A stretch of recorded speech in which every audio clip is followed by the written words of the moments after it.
Here's a quick look around the proposed layout. Even though you draw a plan, things change when you start to put things out for real life. This is one of the station terminals on the top side of the layout. It's going to be a huge horseshoe shaped one. Whether the gasworks will be here or not, I'm not sure at the moment.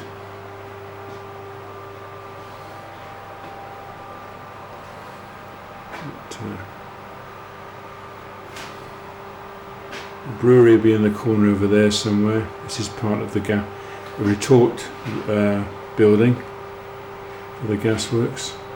When you dismantle an old railway, you end up with an awful lot of bits and pieces, like a huge jigsaw puzzle.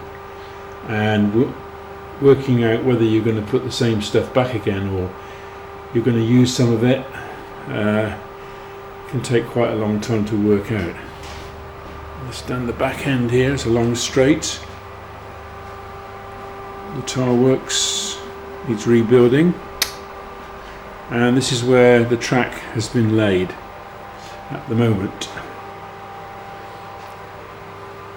So we've got all the way down here. There's a gunpowder place in the corner, and then onto the turntable and the other terminus station, which is up against the wall at the back there.